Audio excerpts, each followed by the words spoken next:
দরদি বিশ্বনবী মুহাম্মদুর রাসূলুল্লাহ সাল্লাল্লাহু তাআলা আলাইহি ওয়াসাল্লামকে যখন এইবারে রফরফের উপরে চড়িয়ে দেওয়া হলো, আমার বিশ্বনবী মুহাম্মদুর রাসূলুল্লাহ সাল্লাল্লাহু আলাইহি সাল্লাম ওই রফরফের উপরে চড়ে পড়লেন।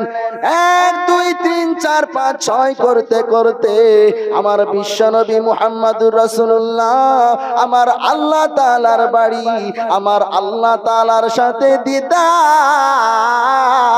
করে ফেললেন। জোরে বলেন সুবহানাল্লাহ। ও মুসলমান ভাইয়েরা, রফরফ করে আমার আল্লাহ তাআলার কাছে যাওয়ার পরে ঘটনা কি ঘটছে দেখেন।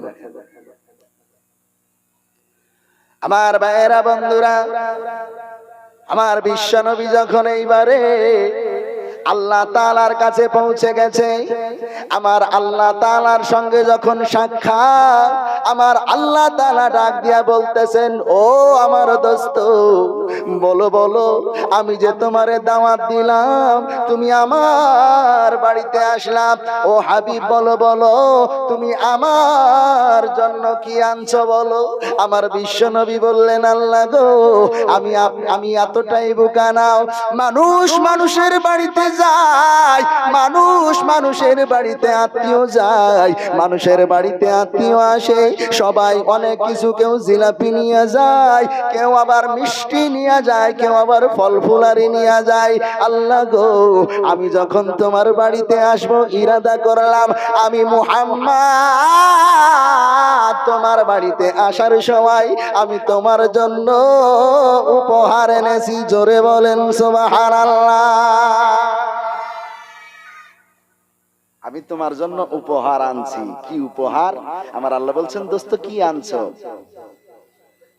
আমার বিশ্বনবী বললেন, আল্লাহ গো, আমি আপনার জন্য আনছি, এই যে আমরা নামাজের মধ্যে তেলাওয়াত করি, নামাজের মধ্যে পড়ি, আর বিশ্বনবী বললেন, আল্লাহ গো, আমি আপনার জন্য এনেছি আত্তাহিয়াতু লিল্লাহি ওয়াস সালাওয়াতু ওয়াত তাইয়্যিবাতু, আসসালামু আলাইকা আইয়ুহান নবী ওয়া রাহমাতুল্লাহি ওয়া বারাকাতুহু। আমার নবী যখন বললেন, আল্লাহ গো, আপনার জন্য এনেছি আত্তাহিয়াতু লিল্লাহি ওয়াস সালাওয়াতু ওয়াত তাইয়্যিবাত, আমার আল্লাহ তাআলা এত খুশি হলেন, এত খুশি হলেন, আমার আল্লাহ তাআলা আমার হাবিবকে ডাক দিয়া বলতেছেন, হাবিব রে, আমি আল্লাহ তাআলা এত খুশি হলাম, এত খুশি হলাম, আমি আল্লাহ তাআলাও বলে দিলাম, আসসালামু আলাইকা আইয়ুহান নবিয়্যু ওয়া রাহমাতুল্লাহি ওয়া বারাকাতুহু। একটু চিৎকার মেরে বলেন সুবহানাল্লাহ। আল্লাহ তাআলা এত খুশি হলেন, আত্তাহিয়াতু লিল্লাহি ওয়াস সালাওয়াতুত তাইয়্যিবাত আমার নবীজি দিলেন। আল্লাহ তাআলা রিপিট করে বলছেন, ও দোস্ত, তোমার উপরে শান্তি বর্ষিত হোক। এ মুসলমান, আপনার আমার নবী মেরাজে যাওয়ার পরেও আমার বিশ্ব নবী আপনাকেও ভুলে নাই, আমাকেও ভুলে নাই। আল্লাহর নবী বিশ্ব নবী ওই জায়গায় বেজার। কেমন বেজার? আল্লাহ তাআলা দেখছেন নবীজির মুখটা বেজার, নবীজি খুশি হয় নাই, নবীজির উপরে যে সালাম দিল আল্লাহ, নবীজি খুশি হয় নাই। আমার আল্লাহ তাআলা নবীজিকে জিজ্ঞাসা করছেন, ও দোস্ত, তুমি খুশি না কেন? আমার ভাইরা, বন্ধুরা, আমার বিশ্বনবী বলেছিলেন, ও আমার আল্লাহ গো, আমি যে আপনার জন্য আত্তাহিয়াত লিল্লাহি ওয়াস সালাওয়াতু ওয়াত তাইয়্যিবাত পড়লাম, আপনি আমারে সালাম দিলেন, ও আমার আল্লাহ গো, আমি বিশ্ব নবীজি জানতে চাই আমার গুনাহগার উম্মতের জন্য আপনি কি দিয়েছেন? একটু জোরে জোরে বলা যাবে না সুবহানাল্লাহ?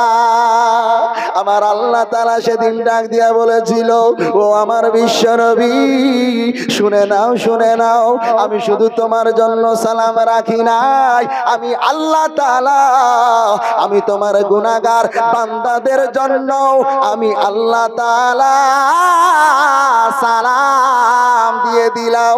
সালামটা হলো আসসালামু আলাইনা ওয়া আলা ইবাদিল্লাহিস সালিহিন। একটু জোরে জোরে বলা যাবে না সুবহানাল্লাহ?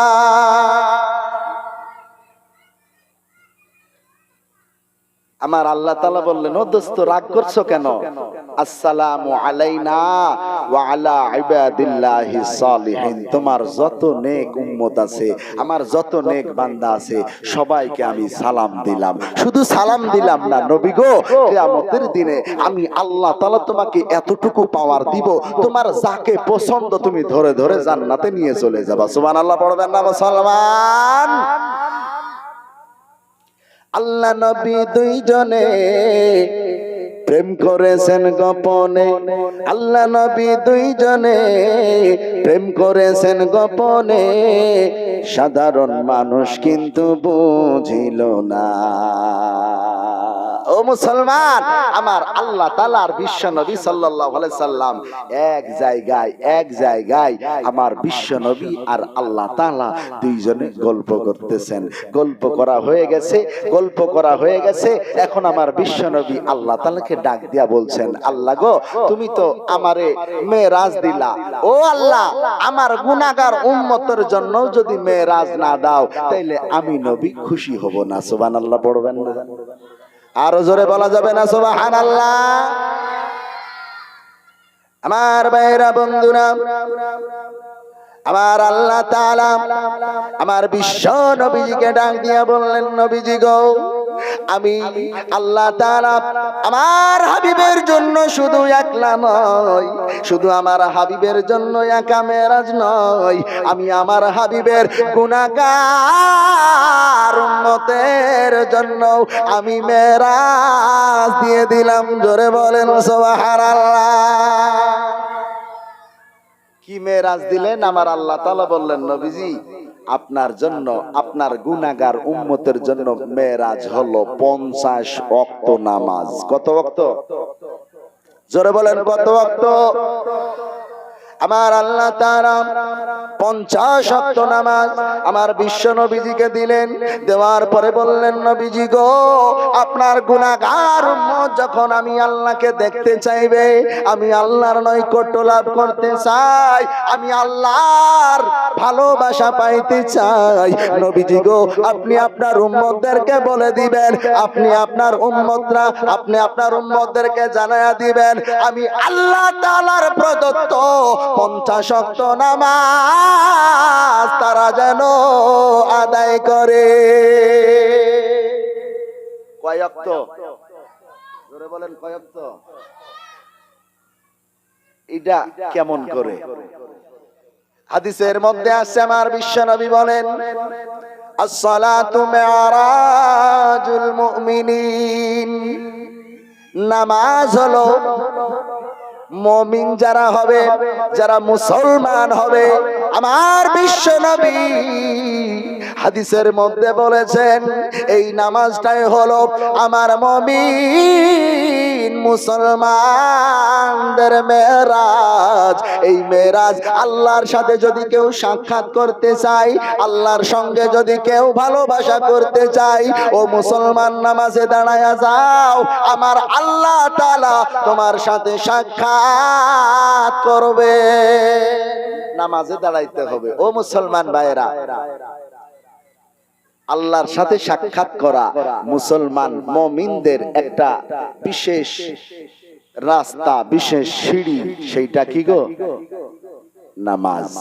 নামাজ যদি কোনো মানুষ না পড়ে যদি বলে যে আমি নামাজ না পড়ে, যদি কোনো মানুষ বলে যে আমি নামাজ না পড়লেও আমার ঈমান ঠিক আছে, বলেন তো তার কি ঈমান ঠিক আছে? আছে? আপনাদের এলাকায় না থাকলে আমাদের এলাকায় দেখা যায় কিছু মানুষ আছে, এরা স্লোগান দেয় যে আমরা নামাজ না পড়লে আমাদের ঈমান ঠিক আছে। আছে না নাই? নাই খো চায়ের দোকানে বসবেন তাহলে দেখতে পাবেন। আমরা নামাজ না পড়লে আমাদের ইমান ঠিক আছে।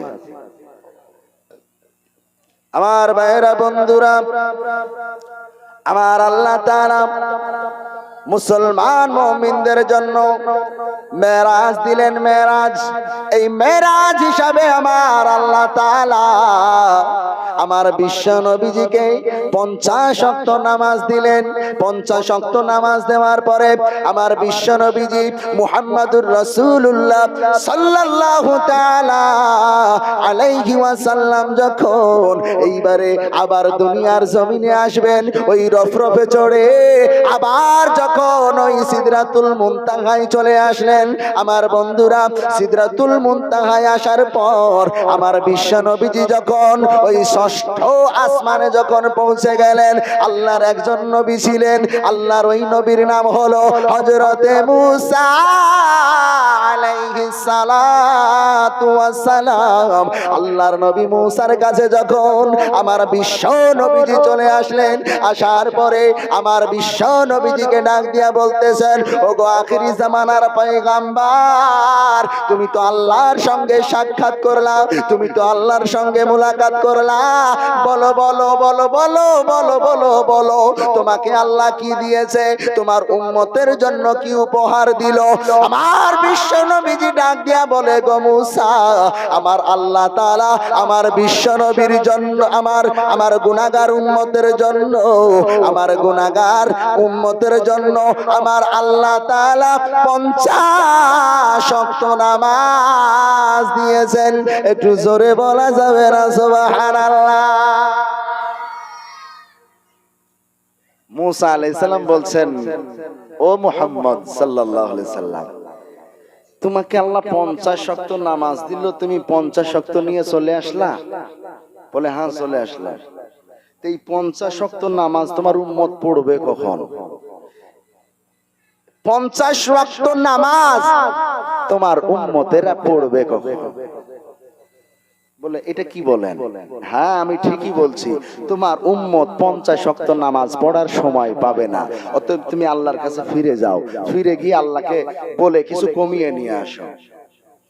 আমার ভাইরা বন্ধুরা, আমার বিশ্বনবী মুহাম্মাদুর রাসূলুল্লাহ সাল্লাল্লাহু তাআলা আলাইহি ওয়াসাল্লাম এইবারে আমার আল্লাহ তাআলার দরবারে আবার ওই রফরফে চড়ে আবার আল্লাহ তাআলার কাছে যাওয়ার পরে আমার আল্লাহ তাআলাকে ডাক দেয় আর বলে, আল্লাহ গো, আমারে তুমি 50 ওয়াক্ত নামাজ দিয়েছো, আমার গুনাহগার উম্মতের জন্য 50 ওয়াক্ত নামাজ দিয়েছো, আমার গুনাহগার উম্মত এই 50 ওয়াক্ত নামাজ আদায় করতে পারবে না। ওগো আল্লাহ, আমি তোমার কাছে আবদার জানাই, আবদারটা হলো এই 50 ওয়াক্ত নামাজ থেকে আমি বিশ্ব নবীকে একটু কমায়া দিবে। আল্লাহ তাআলা বললেন, তাই নাকি দোস্ত? তাহলে ঠিক আছে, যাও 5 ওয়াক্ত মাইনাস করে দিলাম, থাকে কত? 45 ওয়াক্ত আমার নবীকে দিলেন। যাও এইবারে চলে যাও। আবার চলে আসলো, আবার মুসা নবীর সাথে দেখা। মুসা নবী জিজ্ঞাসা করলো, নবী গো, বলো বলো এইবারে আমার আল্লাহ তাআলা তোমাকে কয় ওয়াক্ত নামাজ দিয়েছে? আমার বিশ্ব নবী বলেছিলেন, ও মুসা নবীজি, আমার আল্লাহ তাআলা এইবারে আমাকে 45 ওয়াক্ত নামাজ দিয়েছে। মুসা আলাইহিস সালাম বললেন, ও নবী গো, তোমার উম্মত এই 45 ওয়াক্ত নামাজ আদায় করবে না। 50 ওয়াক্ত নামাজও আদায় করবে না, 45ও আদায় করবে না। মুহাম্মদ, তুমি কতটুকু কমাইলা? আবার চলে যাও, আবার চলে যাও। মুহাম্মদ সাল্লাল্লাহু আলাইহি সাল্লাম বলছেন, হুজুর, আমি যদি এখন আবার আল্লাহর কাছে যাই কমাইতে, তাহলে লজ্জার ব্যাপার না? আল্লাহ 50 ওয়াক্ত দিল, আবার 5 কমাই দিল, 45 হলো, আবার যাব? আমার বাখরপুর মুসলমান ভাইরা, আমার বিশ্ব নবীজি ওই জায়গা থেকে বার চলে গেলেন। আমার বিশ্ব নবীজি আমার আল্লাহ তাআলার কাছে গেলেন। যাওয়ার পরে আমার আল্লাহ তাআলাকে ডাক দিয়া বলতেছেন, আল্লাহ গো, আমি বাড়ি চলে যাচ্ছিলাম, যেতে যেতে আমার আপনার নবী মুসা আলাইহিস সালামের সাথে সাক্ষাৎ হলো। মুসা আলাইহিস সালাম বলেন, আমার উম্মত নাকি ৪৫ ওয়াক্ত নামাজ আদায় করবে না। আল্লাহ গো, তুমি আমারে আরো কমায়া দাও, কমায়া দাও। আমার আল্লাহ তাআলা বললেন, ও দোস্ত, আমি তো জানি তুমি আসার আগে থেকেই জানি তোমার উম্মত ৪৫ ওয়াক্ত নামাজ আদায় করবে না। তুমি আসবা, আমি এইটাও ভালো করে জানি। আল্লাহ তাআলা বললেন, দোস্ত রে, টেনশন করো না, টেনশন করো না, আমি আরো ৫ কমায়া দিলাম। থাকে ৪০ ওয়াক্ত নামাজ। এই ৪০ ওয়াক্ত নামাজ আমার বিশ্ব নবী মুহাম্মদুর রাসূলুল্লাহ এইবারে নিয়া দুনিয়ায় যখন আসবেন গো, আমার আল্লাহ তাআলার নবী হযরতে মুসা আলাইহিস সালাম আবার আটকে দিলেন, ও নবীজি, আপনি যে আল্লাহ তাআলার কাছ থেকে নামাজ কমায়া আনলেন, বলেন কত কমাইছে? বলে ৫ ওয়াক্ত কমাইছে, ৪০ ওয়াক্ত দিয়েছে। ও আমার ভাইরা বন্ধুরা, লম্বা কথা একটু সংক্ষেপ করতে চাই। আমার বিশ্ব নবীকে ডাক দিয়া বলে, নবী গো, যান যান, আপনি আল্লাহ তাআলার কাছে আবার ফিরে চলে যান। কারণ হলো আপনার গুনাহগার উম্মত এই ৪০ ওয়াক্ত নামাজও আদায় করতে পারবে না। এইভাবে একবার নয়, দুইবার নয়, প্রায় ৯ বার থেকে ১০ বার আমার বিশ্ব নবীজি মুহাম্মদুর রাসূলুল্লাহ সাল্লাল্লাহু তাআলা আলাইহি ওয়াসাল্লাম আল্লাহ তাআলার দরবারে বারবার যখন গেলেন, আমার আল্লাহ ৫ করে কমাইতে কমাইতে একেবারে ৫-এ নিয়ে চলে আসলেন। আর আমার আল্লাহ তাআলা বললেন, দোস্ত রে,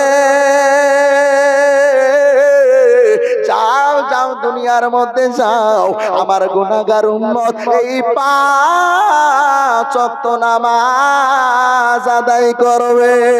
একটু জোরে বলা যাবে না সুবহানাল্লাহ? সবাই চিন্তা করছে যে কি ব্যাপার, হুজুরের ধাঁচ পাল্টে গেল কেন? আমার ভাইয়েরা বন্ধুরা,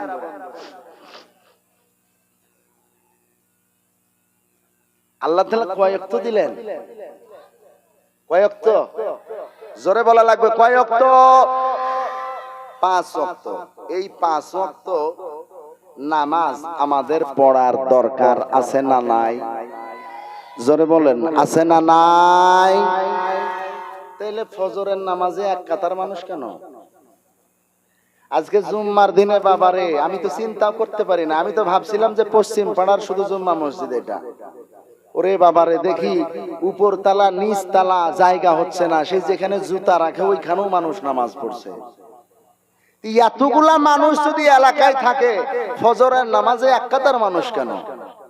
ও যুবক ভাইয়েরা, ও বাখরপুরের মানুষেরা, আমি আপনাদেরকে বলতে চাই, ফজরের নামাজে এক কাতার মানুষ কেন?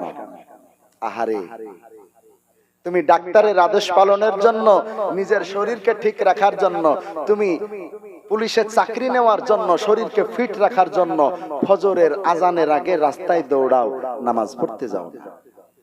তুমি মুসলমানের সন্তান, মুয়াজ্জিন সাহেব যখন ডাক দেয়, ঘুমের চেয়ে নামাজ ভালো, আর তুমি ঘুমাইও না, ঠিক মতো পড়িলে নামাজ জান্নাত তোমার ঠিকানা। পশু পাখি কীট পতঙ্গ কেউ ঘুমিয়ে রইল না, মানুষ হয়ে ঘুমিয়ে থাকা ঠিক তোমাদের হবে না। একটুখানি নেকির তরে রোজ হাসরের মাঠেতে বাবা ঘুরবে ছেলের পিছে, ছেলে বাবার আগেতে। আহা তেমন কঠিন দিনেতে নামাজ তোমায় ভুলবে না, ঘুমের চেয়ে নামাজ ভালো আর তুমি ঘুমাইও না। ঠিক মতো পড়িলে নামাজ জান্নাত তোমার ঠিকানা। আমার প্রাণের ভাই বোনেরা জলদি করে উঠে যাও, ওযু করে তাড়াতাড়ি নামাজ পড়তে লেগে যাও। আহা নবী বেনামাজির শাফাত করিবেন না, ঘুমের চেয়ে নামাজ ভালো আর তুমি ঘুমাইও না। ঠিক মতো পড়িলে নামাজ জান্নাত তোমার ঠিকানা। ও মুসলমানেরা, ওই নামাজ পড়ার দরকার আছে না নাই? তাইলে যদি থাকে তাইলে দেখবা আজকে ফজরের নামাজে কয় কাতার হচ্ছে দেখবো। পাখরপুরের মানুষ দেখি ওয়াজ শোনার পরে কতটুকু মানতে পারে, দেখি ফজরের নামাজ আজকে কয় কাতার হবে দেখবো। আমার মুসলমান ভাইরা, ও আমার পর্দার অন্তরালের মা ও বোনেরা, গভীর মনোযোগ। আমার বিশ্ব নবীজিকে